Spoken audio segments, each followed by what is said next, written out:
Hi, everybody. Welcome to Blaze Baking with Rach. I'm so happy that everybody is here today. I am streaming in from outside of Philadelphia, where we're in the middle of a decent sized snowstorm, maybe about 6 inches, but nowhere near as much snow as I think they're having in the Boston area, where our guest Stephanie Goldstein is. I think she said 24 inches. So we are ready for a big blazing snowmageddon, snow apocalypse, boom, cyclone bomb baking show. Did I say that right? Welcome. Yeah, welcome to A Mighty Blaze. For those of you who are new, who are watching us for Stephanie, welcome. A Mighty Blaze is an organization created in March 2020 at the start of the pandemic by New York Times bestselling authors Jenna Blum and Caroline Levitt. And we are here to connect authors with readers and help boost independent bookstores and writing and reading in general. We are now a team of, I think, 35 plus creative volunteers who power A Mighty Blaze. We have shows that run week to week, all week long, including the baking show. And I'm going to tell you more about future shows this week coming up.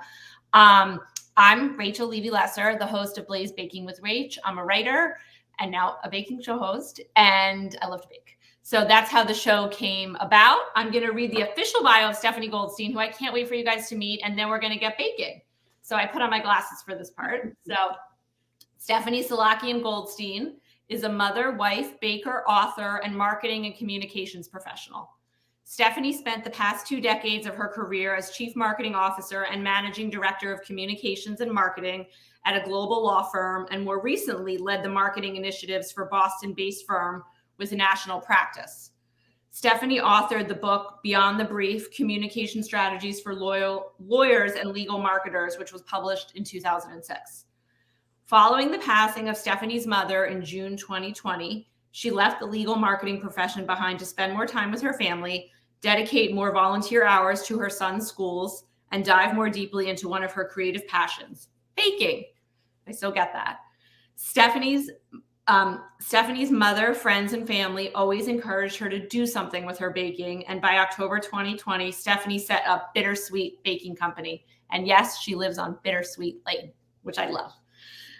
Stephanie's love for baking is the result of growing up in a home where her mother was always baking for family and friends. The arrival of her 2 sons prompted the creation of unique birthday cakes based on the birthday party theme, baseball-shaped sugar cookies for the baseball teams, hockey jersey sugar cookies for the hockey teams. The list goes on. Since launching her self-trained hobby-turned-business, Stephanie has loved the challenge of pushing the envelope on her creativity.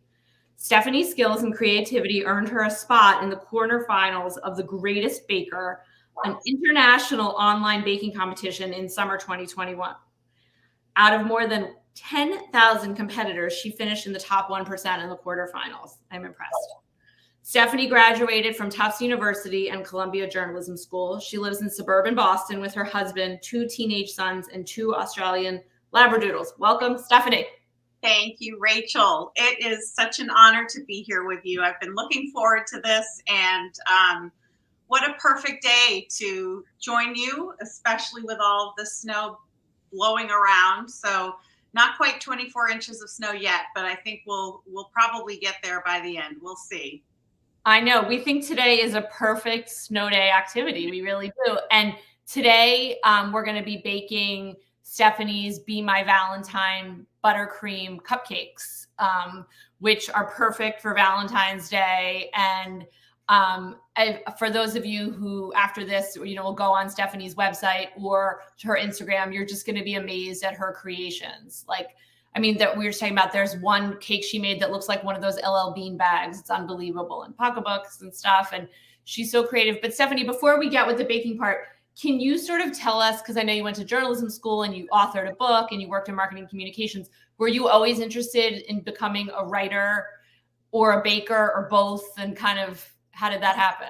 I think probably somewhere in the all of the above category. And what I'll say is, I always thought I would become a journalist, and had a most amazing experience in graduate school, studying journalism, becoming a better writer. And, ultimately I landed in a professional services environment, which I loved dearly. And I became a writer because I had the most incredible boss who was writing a book at the time on women lawyer rainmakers. And she said to me, she said, you've got to write a book. And I said, what am I going to write a book about? And she said, about communications for lawyers and in law firms. And I said, how would I even do that? And she said, you've got something to say and you should say it. And she coached me on how to write the book outline.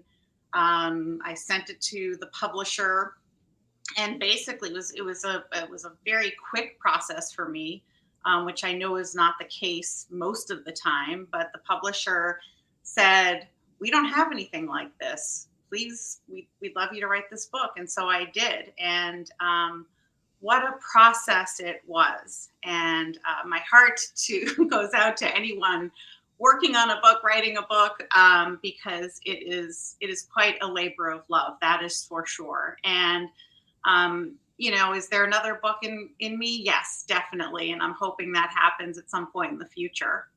So as for the baking, that's something, as you already mentioned, I've been doing for a really long time. And, friends, family, my mother, as you mentioned, have always said, you should do something with that. And so it's been fun to explore these different interests of mine and see what can happen when you actually try something new.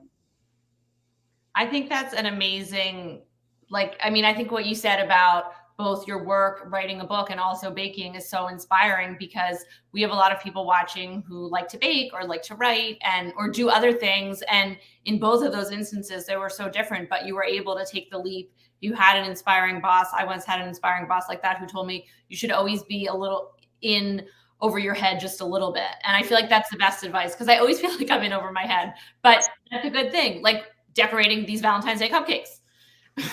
Absolutely. So, people will ask me, how's your bakery going? And I say, you mean my fakery? Because I'm making it up as I go. Totally. I totally get that. We all have a little bit of imposter syndrome, but I think we need to get over that.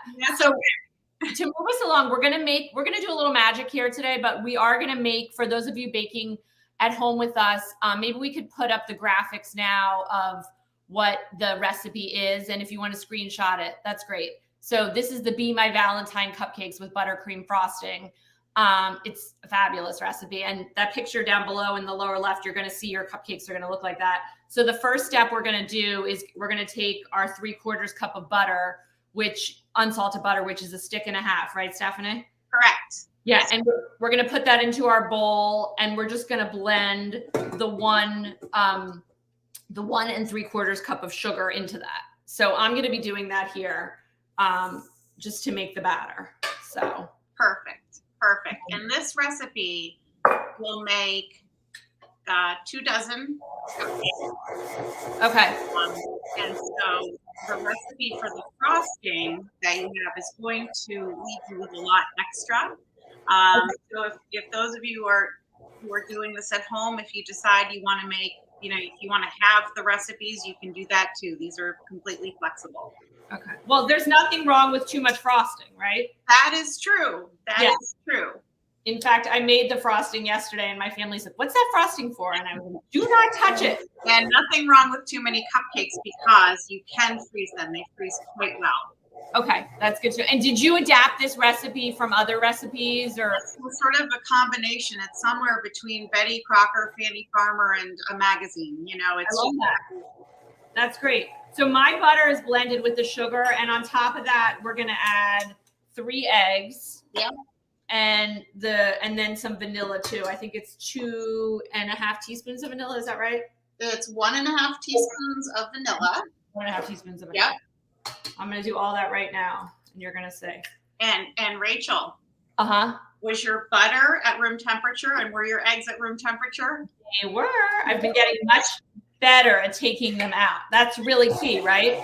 It is so key. And I think that's one of the biggest things I have learned is what a difference it makes to bring the ingredients that should be at room temperature to room temperature, especially the butter. Right.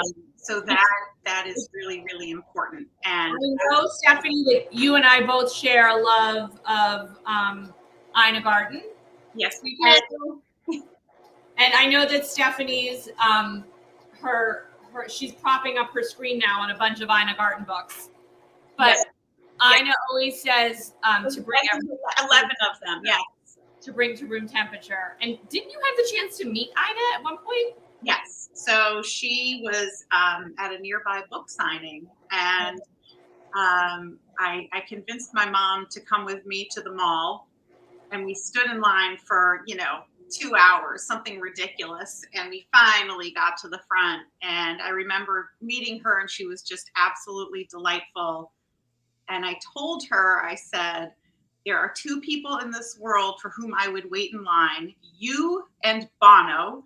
And she quite cheerfully said, I would wait in line for Bono as well. So she was just lovely and so real, and That's a good answer. So much fun.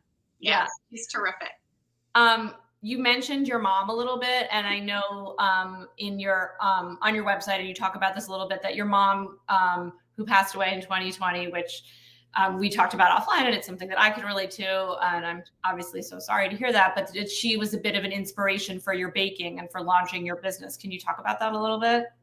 Absolutely. So she was so encouraging. She loved anytime I would create something, but keep in mind, I was always watching her as I was growing up, baking things, whether for friends or family or for us, for my brother and for me, for our birthdays. And that really stuck with me. And, she didn't stop baking until the very, very end. And I was just actually thinking this morning about the day I went to pick her up for her chemotherapy treatment. And it was just before Christmas.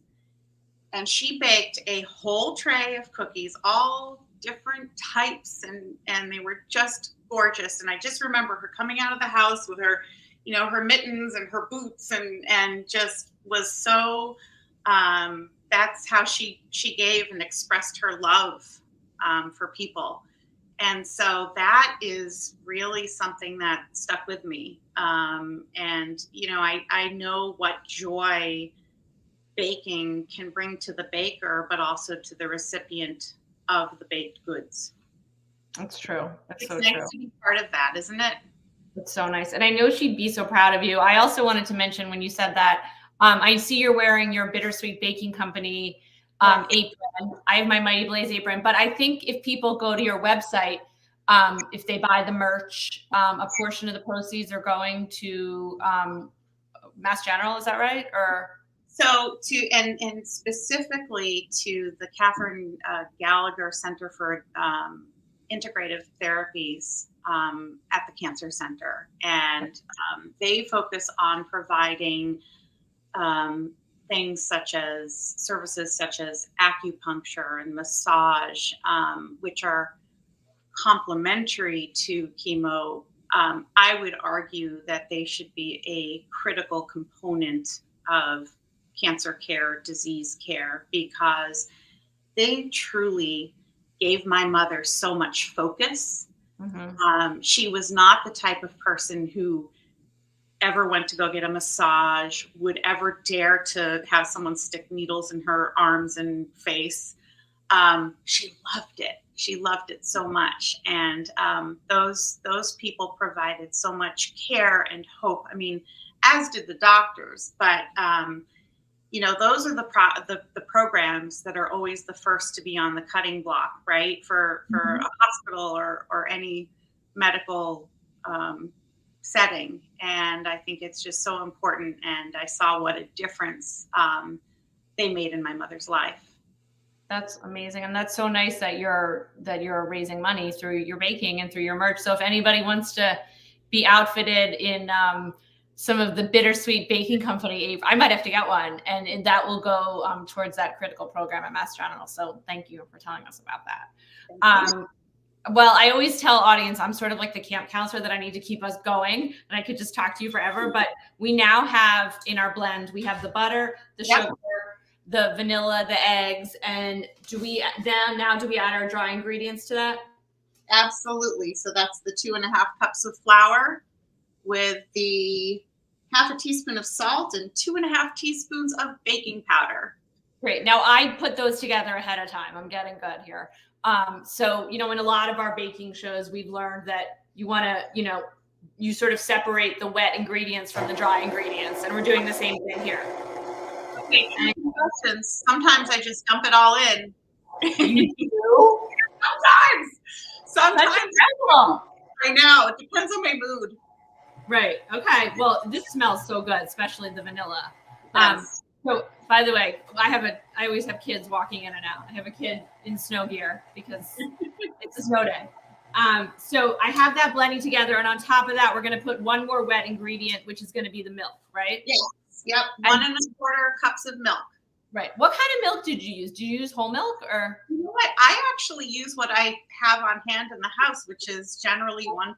That's what I'm using. Is it? So I think, anything is probably fine. Right. Look, and I say experiment and see what happens. Right. And you feel like it's a little bit more healthy, I guess? Little bit. A little bit. We'll take what we can get. So let me put that in here. This is going to come together really nicely.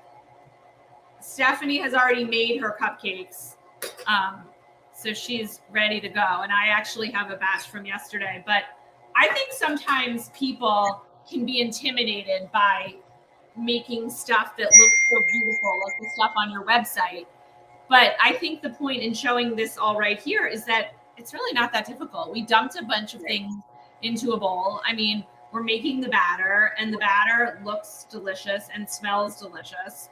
So I think that's right. No, I was just going to say, Rachel, that people will say to me, I don't know how you do that. That's incredible. And I feel that way. Like, if you can put things in a bowl, you can do this. And you can do the decorating. So I always say that with cooking and baking. If you can read and follow the steps, you can do it, right? Yes. And you know what? You know what I think is a really good tip? What's that? Always read the recipe from beginning to end before you start.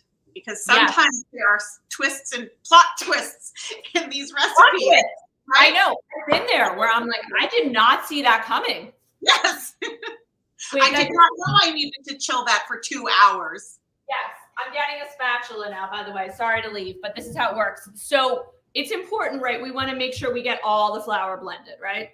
It is. And I find when I'm mixing my batter for those cupcakes, that, definitely get it off the sides and then also underneath, because it tends to, are you experiencing that? Yeah. Well, that happened to me yesterday, and I had like half a bowl full of flour on the bottom, and I was like, all right, I'll just lick the bowl. Yeah, there you go. That works too. Yeah. So I do have it all blended together. Now, what is your secret? And I was very excited to learn this for how we're going to scoop the batter into the cupcakes. You said the magic word, an ice cream scoop. So I think we compared notes the other day, and just it's what, 2.5-inch ice cream. 2.5-inch ice cream. I should say too, you should also have lined your cupcake tray with cupcake liners. My daughter did this for me. That's one of her jobs, Rebecca. So thank you, Rebecca. So we can go ahead and do the ice cream scoop, and that's just a really good way. Sort of, I mean, how filled do you think the cup should be with the scoop? So you know what? You really just fill it enough to the top of the scoop. Don't have it be a heaping scoop of batter. And you should have enough to go around to all 24 friends, if you will. Sometimes we're borrowing some batter from, one cup to another, but generally it will squeeze out 24. And I've done that. And sometimes I'll have like a little little kid cupcake or something. Yes, exactly. And I can tell you, I wasn't, we've got this cupcake that had a little too little, and this one was a little more full. So you want them to be as even as possible, which is why I love the ice cream scoop method. Okay, got it. Now, I know everybody who sees your website says this, but your creations are really amazing. Can you tell us a little bit how you came to learn how to create some of these? They're really works of art. I know that you always baked cool looking things for like your kids' sports teams. I know your boys play hockey. But then once you opened your fakery turned bakery, did you have people with crazy requests? Were you always able to accommodate them? Have you been intimidated by some of the work, surprised by some of the work? You know, it's interesting. I'll say one thing about this. I have a hard time saying no to things. I get that. What this has taught me is when to say no to certain things. And I can't say that, you know, I think one of the requests I got was, you know, a Goyard bag. And if you're not familiar with Goyard, their patterns are very, very intricate. And I thought, no, that's over my skis and then some. I am more about whimsy and fun and less about being fussy. Okay. I will say that when I made the Chanel purse, for example, that was something I have seen them done before. Okay. And I thought, well, why can't I do that? And that's where I taught myself. You know, I looked at, you know, YouTube has lots of different videos of how to do things, and certain techniques had my head spinning. I didn't know what they were talking about, but others I'm like, okay, that's my language and I'm understanding, you know, that I could do this. So I sort of pull things from different sources to figure out how I'm going to do something. I'd say one of the harder ones I did was a Nike Air sneaker, an actual shape of a sneaker. And fortunately I have teenage boys who were very critical on how the swoosh looked and all those kinds of things. So that was a lot of fun. But one cake that stands out to me is one that a woman who's a friend of mine, I was her intern in college. She said, I'm going to commission you to do a 50th birthday cake. And I said, oh boy, you're using the commission word. I better make this really. You're a real artiste. Yes. Yeah. And I didn't know what I was going to do, but I quickly figured out she loves LL Bean tote bags, loves hydrangeas, loves her little white fluffy dog, and was turning 50. And so I decided to I made a tote bag out of cake and just had it sort of raised. It was sort of a 3D relief, if you will, of this tote bag with those items in the bag. And it just, you know, it just made her so happy. It made me so happy. And it was just so wonderful to create that for her. That's awesome. I actually saw that picture on your website, and that was one of my favorites because I was like, I've never seen a cake that looks like an LL Bean tote bag. So cool. Yeah. Thank you.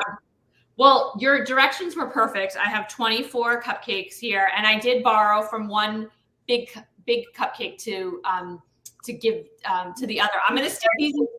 I'm going to put these in my oven right now, and I should have said this before it was on the directions. We bake them at 350 for 20 minutes. Yeah. Yeah. I'm going to disappear. You can still hear me for 1 second. And I would also say that, you know, as you're baking, it's a good idea to just, you know, check in on them after about 18 minutes, see how they're doing. It might take a little bit longer than the 20 minutes, but, you know, to figure out whether or not they're done, you can take your finger and sort of press on the top of them to see sort of if your right finger sort of pushes off of them. But I typically will take a toothpick and just sort of put it into the cupcake. And if it comes out clean, you know they're done. Yeah, I think when I did it yesterday, I did them for 22 minutes. Oh, there you go. There you go. All our ovens are different, or in my case, broken. Right. And I should say to our viewers, Stephanie is doing the show having baked all these cupcakes with a broken double oven. Yeah, I Blizzard. Convection oven, countertop oven. It worked. So at the headquarters of Bittersweet Baking Company, she's using a convection oven. So it just goes to show you can be creative, you know, and get it all done for sure. So like magic, we're going to get to the really exciting part, I think, which is the decorating. And I was telling Stephanie and Trisha, our producer behind the scenes, that we haven't done a baking show yet where we really get into some, like, I'll call it next level decorating. I have to admit, I'm a self-taught baker like Stephanie, but I am always a little bit intimidated by making fancy looking things. I am too. I am too, quite honestly. So this is big. So like magic, we have our cupcakes that I made yesterday, and I know Stephanie has them too. And I also made ahead of time the buttercream frosting with some pink food coloring for Valentine's Day. The frosting recipe is really simple too. It's just the butter, powdered sugar, vanilla, and milk. And it's at room temperature, so we should be good to go. Yeah, absolutely. And I can't stress that enough, especially with the frosting. Just really have that butter soft. Right. Yeah. We use a lot of butter here on Blaze Baking with Rach. I'm not going to lie. Well, Ina does as well, right? So Ina loves butter. Yeah. Good butter. Good Ina, butter. we worship her. All right. Do you want to tell us how to begin the decorating process with our bags and our Yeah. So what you'll want to do is you can pick up decorator bags in the grocery store, at a craft store, you name it, or online through Amazon. And what you'll see is, it comes to a tip right here, and it's closed. And for these cupcakes, we're using a decorator tip. It's called the 1M rosette tip. And you'll see that it's got, can you see that? Yeah. I have a whole variety. I'm going to get one that I think looks the most like that. It's got sort of an open flower look. And what you do is you put the tip in the bag. Okay. All right. And then you'll see it won't go down the whole way, right? So you've got to trim the bag. And so I usually push the tip back up a little bit. And you want to take a pair of scissors and just cut enough so that the edge of the tip. To the edge of the tip. That's exactly right. Yep. This is already next level. That's right. Yeah. That's right. So then the next thing, you've got to fill your bag with icing. And I typically will take a tall glass, or you can just use your hand. But I'll put the bag in the glass and swish it down a little bit. And then I take the top of the bag and sort of create a cup, if you will. This is genius. See? And then you have a place. This is perfect. To shove the icing into it. How did you figure this out? Probably a cooking show or a baking show. Okay. I've been doing it. You can all say you learned it here.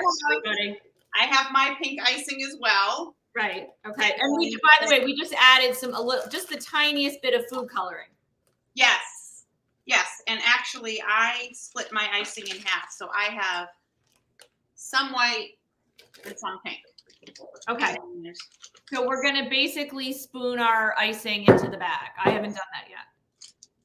And this just helps it so that it's not so messy and you don't have icing all over yourself and your kitchen.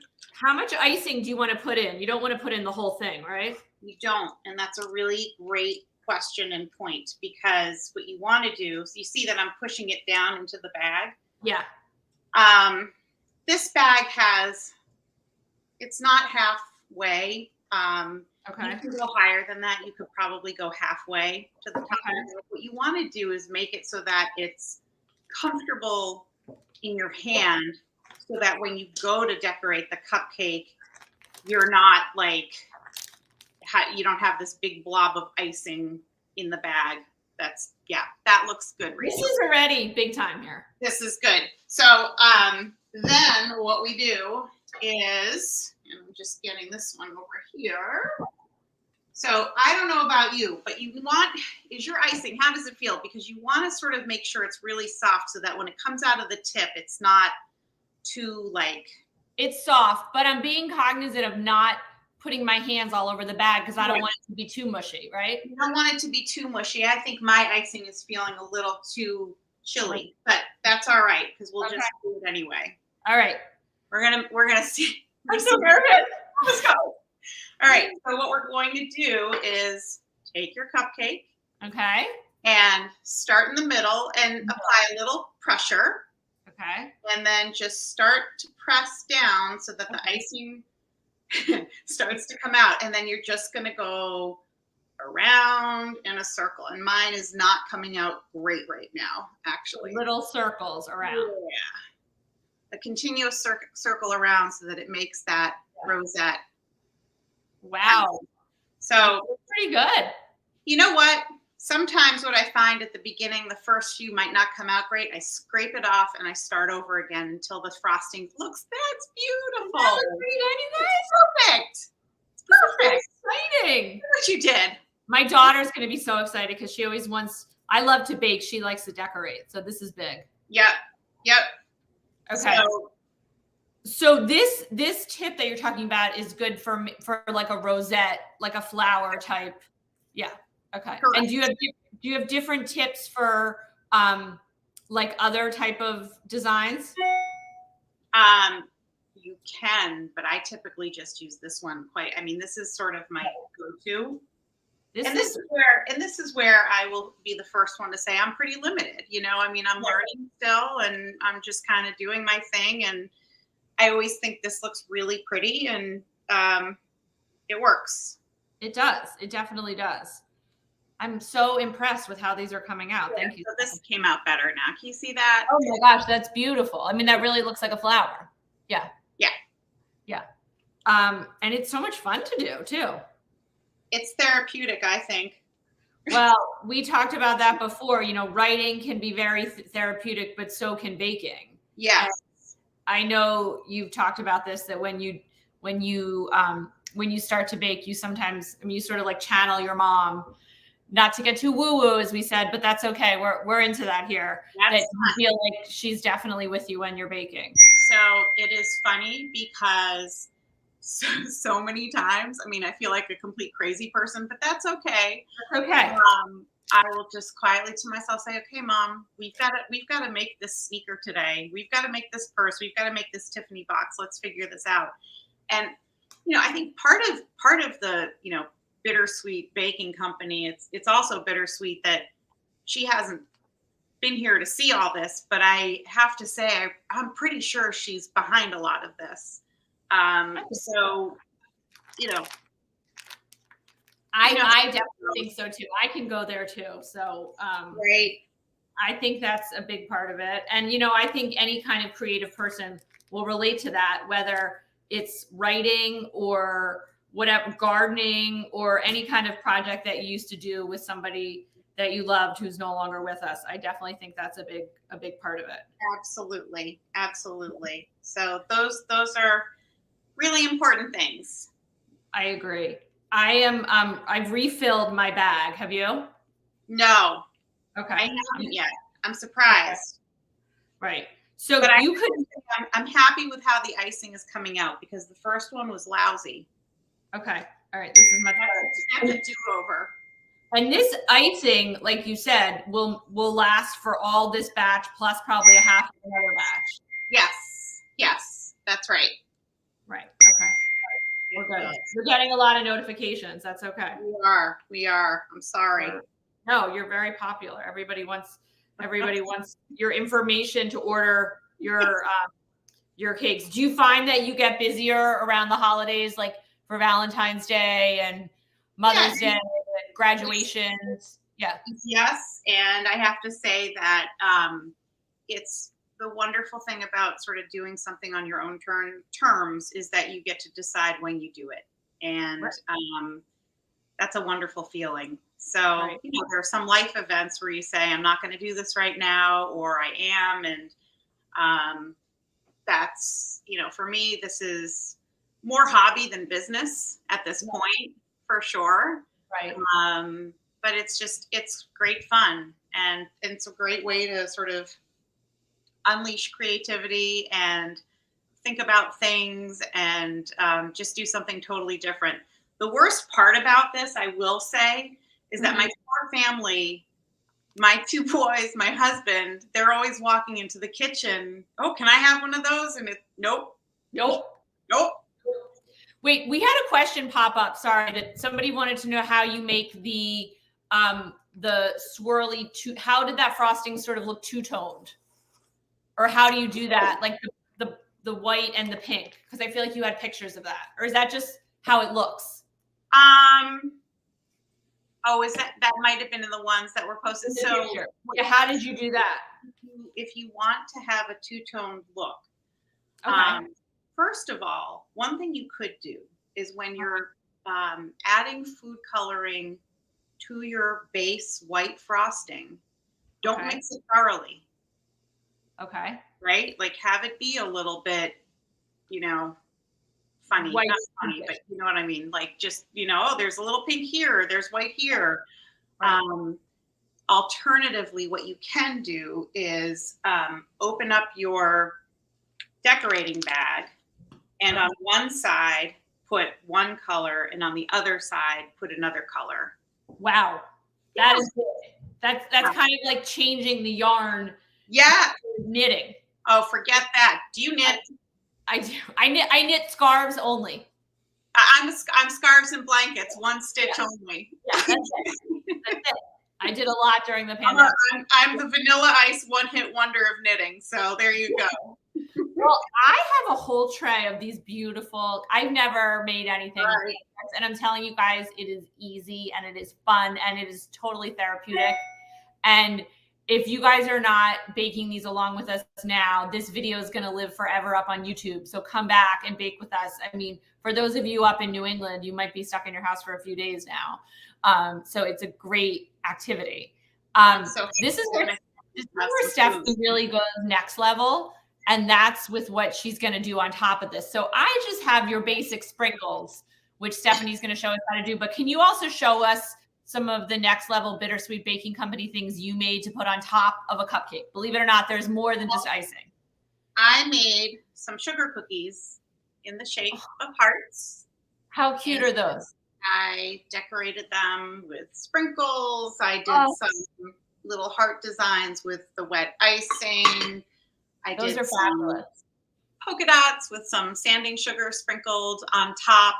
And basically, I mean, that's a whole Valentine's Day treat in itself, but you're putting it on top of the cupcake. But what you can do. Oh my God, how cute is that? Whoever makes these and brings them into their kids' classes wins the award for Valentine's Day. That's all I have to say. Right. It's not just a box of conversation hearts I used to send in. Speaking of, we have those too, and I think they're the most revolting candy ever made. But they are. I was looking through them, Rachel, and I have one that has a growth. I have one that says chin up, and the writing is like way up at the top of the heart.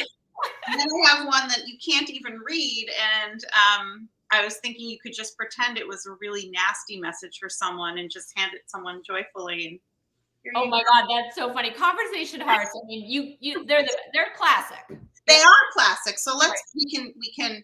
But I'll show you one of the things in terms of how do you put the sprinkles on. So here. Yes, I wanted to know because I have sort of shiny white and pink sprinkles, which I think the white would look really cute. And I have this container of sprinkles. You can get these anywhere. I got these at the grocery store. Yeah. Store, you name it. And I combined them onto a flat plate. Okay. So you mean I'm going to pour the sprinkles out on a flat plate? Yes, you are. Okay. Yep. Another trip, Bittersweet baking. Okay. And then what you'll do is you'll take your cupcake and just sort of go around. I like to go around the sides. I think they're really pretty. Oh, okay. Put around the sides. Who doesn't love sprinkles? Find me a person who does not love sprinkles, right? But look at this. I will probably spill them all. Yes. Well, when you do the white sprinkles, it kind of gives you that two-toned. It does, but it's so cute. It looks so cute. So cute. And then from there, you can put some conversation hearts on top. But I also have, I got these cute Valentine's Day Hershey Kisses. So you can. Oh, I have Hershey Kisses too. On top. That's so cute. And didn't you make some chocolate stuff? I did. So what we can also do, I melted some chocolate chips. I used milk chocolate chips because that's what I had. That looks great, Rachel. I melted some chocolate chips in the microwave in a bowl. You do it in 20-second intervals and stir in between and make sure that it's, nice and incorporated. And then I put the melted chocolate in one of those decorator bags and I cut the tiniest tip. And what I will say is that when you're cutting the tip in the decorator bag, you want to flatten the point and do it so that the seam is on top, and you just flatten it and then cut a very, very fine tip. Okay, to make a little skinny chocolate thing. Like a little pen. And so what I made are some. How cute is that? Chocolate hearts. Right. And we have love. That's so cute. And we have, what do we have? Where is this? We have hugs and kisses. So. Well, I think we have 2 weeks till Valentine's Day. So this is giving everybody, lots of time. That's right. I saw we had a comment from Amy Blumenfeld, author Amy Blumenfeld, who we have to thank and shout out. Yes. We went to journalism school with Stephanie. She's a novelist. She wrote a wonderful book called The Cast. Oh, here we go. And you guys should all check that book out. And as is this one, Rachel. Thank you. My book, Amy and I call Amy my work wife. We do a lot of work events together. We sort of traveled doing a bunch of events because our books came out around the same time pre-pandemic. So Amy introduced me to Stephanie. She said she's a writer, she's a baker, that's it. And she was right. So thank you, Amy, and definitely check out The Cast for sure. Yes, definitely. It is a small world, I think, of the writers and bakers, or maybe not so small. I don't know. I think so. So I can't believe how fast time is flying. I'm wondering if we have any audience questions about writing or baking or decorating or, anything. Oh, here we go. What are your favorite kind of treats to bake? That's a really good question. My favorite, I would say, I think that these sugar cookies are probably the treat that people love the most that I bake. They just do. They're really delicious. I'm not the greatest decorator when it comes to cookies. I'm not. I mean, you should like. Well, I think your work, but thank you. The pudding. Say the cookies I love, and I love the cupcakes too. How about you? What are your favorite? I like to make, that was a cute comment. I like to make cookies the most too. I make chocolate chip cookies. I like cookies and cupcakes. I'm more of like a pickup dessert kind of person. Yes. I'm not as big into the cakes and stuff. I mean, I do the cakes for occasions, for birthday, my daughter's birthday's coming up and I'll be making like 10 cakes, I'm sure, but, that kind of stuff. But, you're back to your cookies though. I know on your website too, I feel like they're probably very popular because I've seen you make like Easter versions of them and, sports ones. Like you made one that looked like jerseys for hockey and baseball. Yeah. So I'm sure those are really popular because people want them. You could probably, make them special for any kind of occasion, right? Yes. Yes, absolutely. There's a lot of swearing that goes on in my kitchen when I'm making those, but okay. I like that. Well, maybe you could make some cookies with the expletives on them or something. There you go. There you go. Actually, it's funny. Many years ago, a friend of mine was going through some chemo treatments, and it was around Valentine's Day, and I made the heart cookies, but I made them with conversation heart style, and with some messages that I won't repeat. That you won't repeat. Since we're a PG show, I guess. No, that's fun. It's fun to personalize things. It really is. I just heard my oven beep because I think my cupcakes are about to come out. So let me grab those right now. To be done. This is so exciting. I'm going to put more sprinkles on my cupcakes. Okay, great. My family will be so happy. I know. Okay. This might be dinner. Let's see. That's good to me. Yeah, with all this. I know. So several people look at them. They're perfect. Yeah, they came out really nicely. I'm going to put these over. And now, it is a good activity for the rest of the day that we have so many cupcakes to decorate. Yes. And you can bring your kids into it as well. I know, I will. And because of the snow, maybe I'll only be able to deliver them to very local people, like in my neighborhood. My neighbors like it when I do a baking show. These are the ones with the conversation hearts. Can you see it? That looks so amazing. Stephanie, I know you had written a book, which you talked about initially, that your boss had sort of, suggested that you write. And do you think you have another book in you, or is that something Are you focusing more on baking or writing these days, or maybe both? I don't know. I think the answer to that is yes. I keep thinking about it, but I keep getting stuck with what it would be about. I think it's part memoir, it's part baking experiences that tie into important moments and meaningful moments in my life and the life of my family and friends.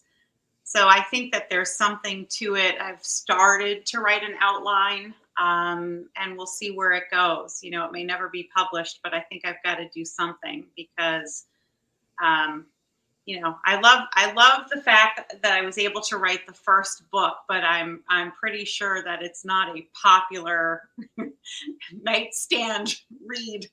Well, for legal marketers, it is. Right. It's a bit dated. It's a bit dated. It's before social media and no, but it sounds like it really fit the market at the time. But it does sound like you do have another book in you, and I think it sounds wonderful, and I think you will get published. I hope so. That would be nice. Maybe you'll come back on the baking show and we'll make something really crazy then, like one of those cakes that looks like a sneaker or something like that. That would be fun. That would be fun. I don't know if I can do that. Do we have any more questions at all? Okay. From Anissa. Hi, Anissa. Anissa's a great fan in person, great fan of the baking show. The cupcakes look great. What recipe did you have to experiment the most with to get perfect? Oh, good question. I think the frosting has been really, it's finicky. And a lot of recipes you read, they say, sift the powdered sugar. And this is where I lose patience. I don't want to stand there and sift. Do you? 8 cups of powdered sugar. No, that's terrible. That sounds just terrible. So I said, okay, how can I do this so that I don't have to sift the powdered sugar? You know what? Here's another good one.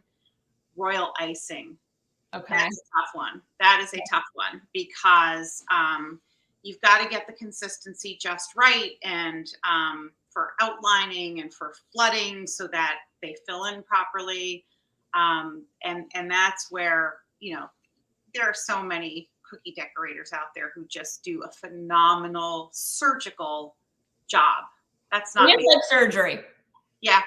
You need like that light on your head to come in. Yes, exactly. Exactly.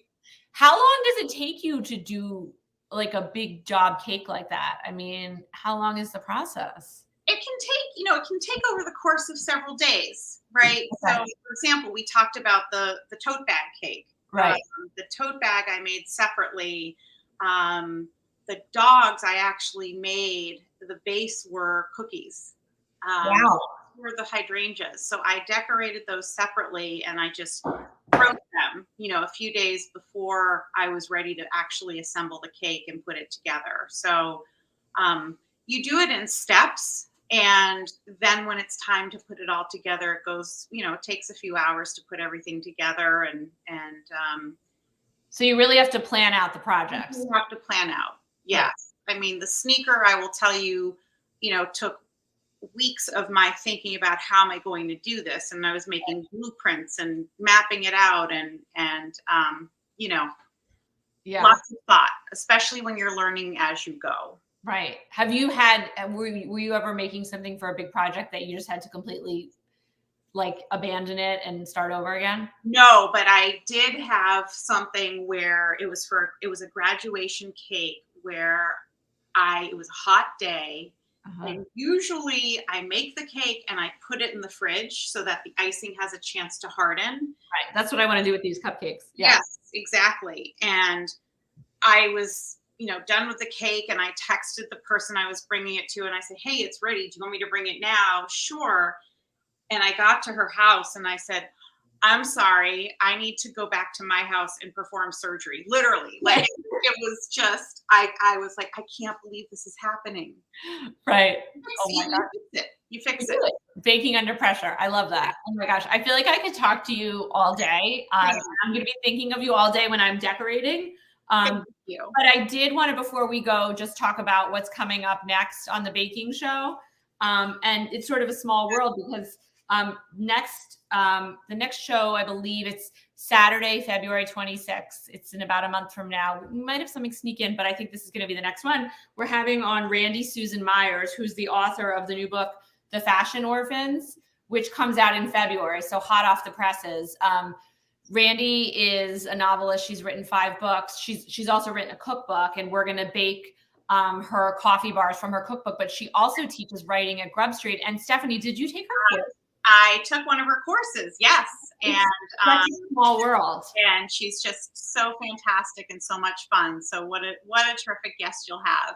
Yes, she's wonderful, and her books are great, and I'm really excited. So definitely tune in, and we'll post the recipe ahead of time for the coffee bars, or the toffee bars rather, which is one of my favorite things. So I also did want to tell you, and I wrote this all down, we are really busy at A Mighty Blaze. I mean, I know you guys all watch the baking show and some of our other shows. This week we have coming up, first of all, tomorrow, Sunday, the podcast gets released, which is hosted by Trisha, who's behind the scenes doing our producing work. So she does a ton of work. The podcast is with Jonathan Evanson.